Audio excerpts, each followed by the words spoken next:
네, 오늘도 주요 뉴스 시원하게 정리해드리겠습니다. 오늘 커버스토리 박상현 아나운서입니다. 어서 오세요. 네, 안녕하세요. 박상현입니다. 박상현 아나운서 지금 장마잖아요. 네.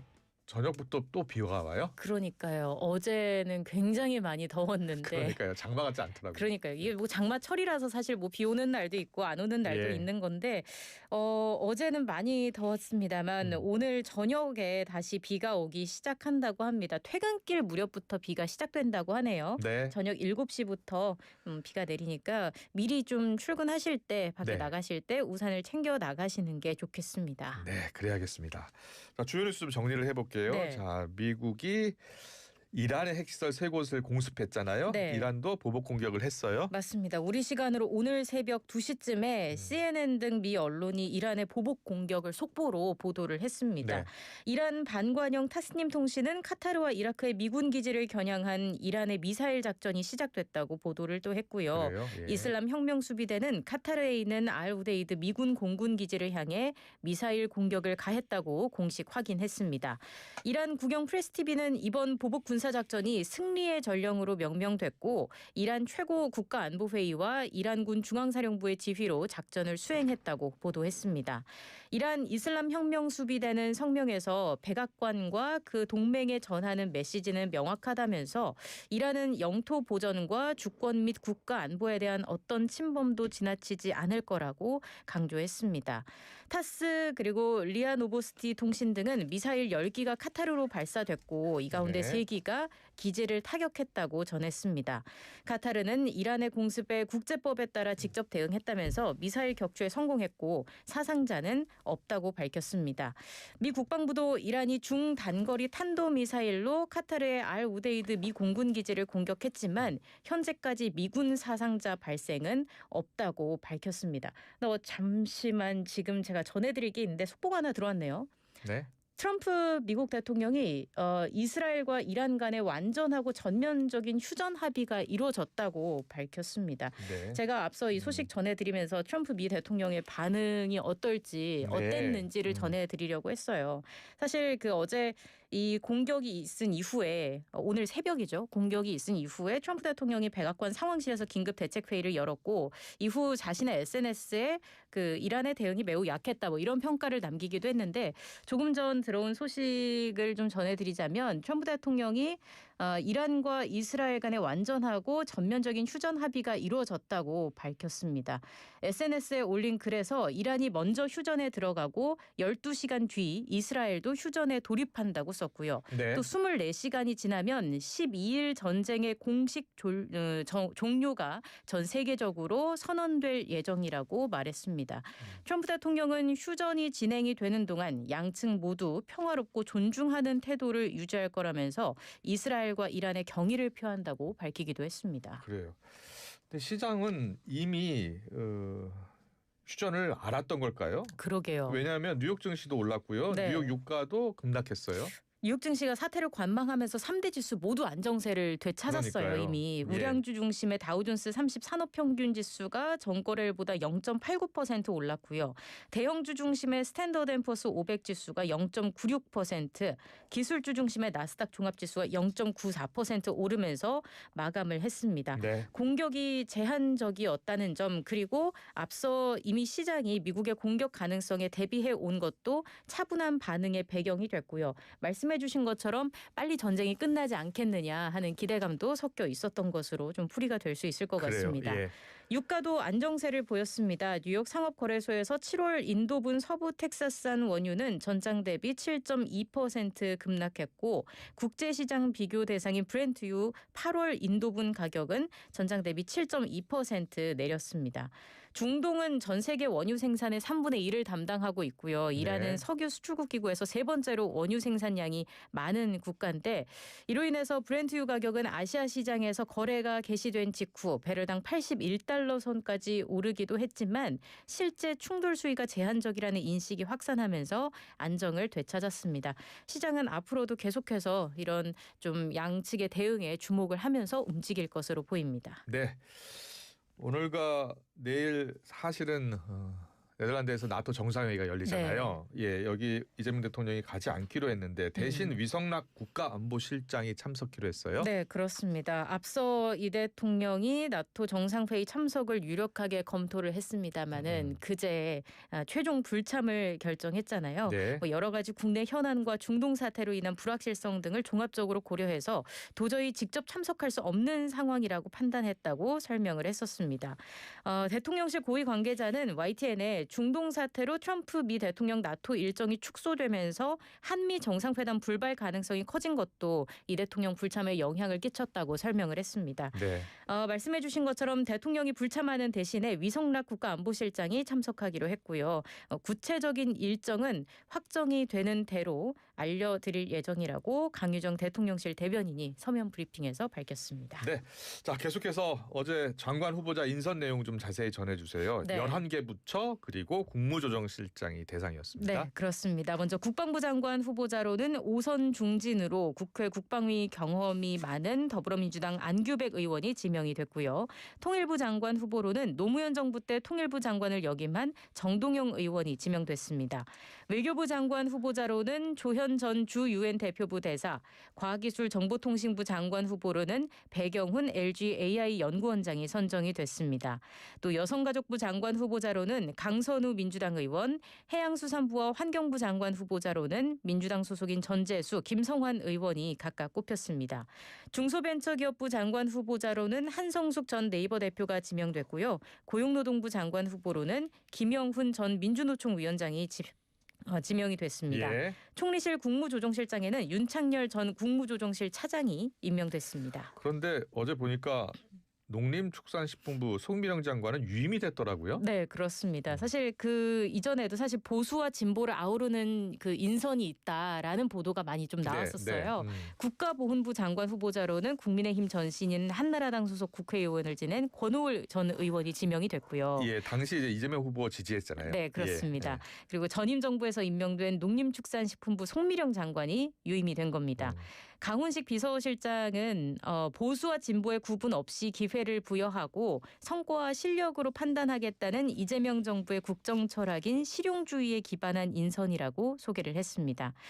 이렇게 이재명 대통령이 단행한 첫 내각 인선을 두고 깜짝 발탁보다는 안정성에 무게를 둔 인선이다라는 평가가 많습니다. 네. 11개 부처 장관 후보자를 포함해 12명의 장관급 인사 중 6명을 정치인 출신으로 발탁하면서 신속한 국정 장악에 초점을 맞췄다는 건데요.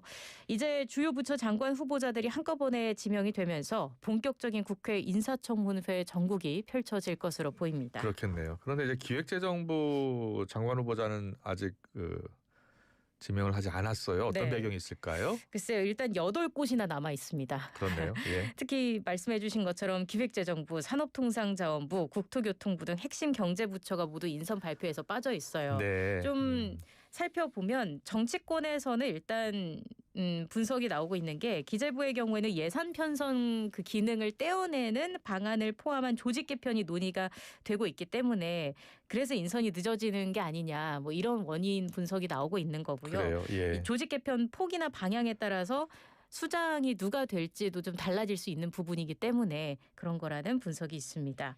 산업통상자원부 역시 기후에너지부 신설 문제 등 조직 개편 이슈에 얽혀 있고요. 뭐 이외에도 산업통상자원부는 관세 협상, 국토교통부는 부동산 문제 대응 등 시급한 현안들이 맞물려 있기 때문에 인선에 신중을 기할 수밖에 없을 거다라는 관측이 있습니다. 경제부처 외에는 법무부와 행정안전부의 수장이 발표되지 않은 점도 주목됩니다. 법무부 장관 인선의 경우 검찰의 수사, 기소 분리 등 정부의 검찰개혁 추진 상황과 맞물려 있다는 분석이고요. 행정안전부의 경우에도 경찰국 폐지 등의 이슈가 걸려 있는 데다가 새 정부에서는 행안부 장관이 부총리급으로 격상될 수 있다는 얘기가 나오는 등 핵심 부처 중 하나로 부상한다는 점에서 인선에 신중을 기하고 있는 모습입니다. 여기에 보건복지부, 문화체육관광부, 교육부도 이번 발표 대상에 포함되지 않았습니다. 네. 자, 그리고 오늘 김민석 국무총리 후보자 인사청문회가 열리죠? 네, 그렇습니다. 여야가 막판까지 첨예하게 맞서는 모습이었는데요. 네. 일단 김민석 후보자는 국회에 답변서를 제출했어요. 아들의 코넬 대학교 유학비는 전 배우자의 몫이고 대법원 유죄 판결을 받은 정치자금법 위반 사건은 검찰의 표적 수사다. 그리고 수입 대비 과도한 지출에 대해서는 조의금이나 강연료 같은 기타 소득이 있다고 반박을 했는데요. 그게 얼마냐는 질문에는 인사청문회에서 설명하겠다고 적었습니다. 그래요? 예. 여기에 대해서 국민의힘은 동문서답으로 국민을 우롱한다라면서 조국 전 법무부 장관이 떠오른다고 직격했고요. 재산 형성 관련 의혹, 또 아들 특혜 논란 등을 부각하면서 총공세를 폈습니다. 특히 김 후보자 청문회가 민주당의 증인 채택 요구 거부, 후보자 측의 자료 부실 제출 등으로 제대로 된 검증을 진행하기 어려운 상황이라면서 자진 사퇴 또는 지명 철회를 촉구하기도 했습니다.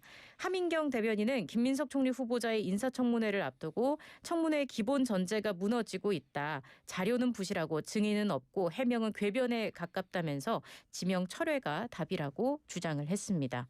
또 김민석 후보자 핵심 의혹인 돈 문제를 두고 국민의힘 주진우 의원은 출판기념회 회계 투명성을 강조하는 이른바 검은 봉투법도 발의했습니다. 네, 민주당은 정치검찰 프레임으로 반격하고 있다고요? 맞습니다. 고발 접수 하루 만에 사건이 배당됐다면서 네. 이쯤 되면 인사검증이 아니라 공작이자 기획, 날조라면서 무분별한 인사 공격을 멈추고 인준에 협조하라고 요구했습니다. 총리 역할을 잘 수행할 수 있는지 사람에만 초점을 맞추라는 거고요. 네. 전현희 최고위원은 국민의힘만 나홀로 묻지마 헐뜯기에 골몰하며 국가 정상화를 방해하고 있다고 목소리를 높였습니다. 여야 협의 불발로 김민석 후보자 인사청문회는 결국 증인, 참고인 없이 진행하게 됐는데요.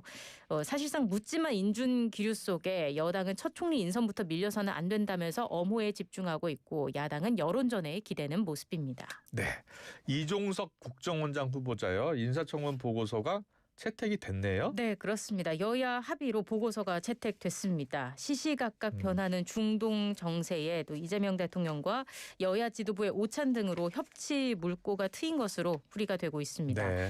이종석 국정원장은 이재명 정부 출범 이후 청문회를 통과한 첫 공직자가 됐어요. 정식 임명 절차를 마친 뒤에 이르면 26일 중동 사태 관련 현안 보고도 진행할 예정입니다. 네, 상임위원장 재배부는 어떻게 되고 있나요? 이견을 좁히지 못하고 있습니다. 네. 본회의 일정과 상임위원장 재분배 문제 등을 놓고 양당 수석이 40분 넘게 협상을 벌였는데 이번에도 네. 평행선만 달렸습니다.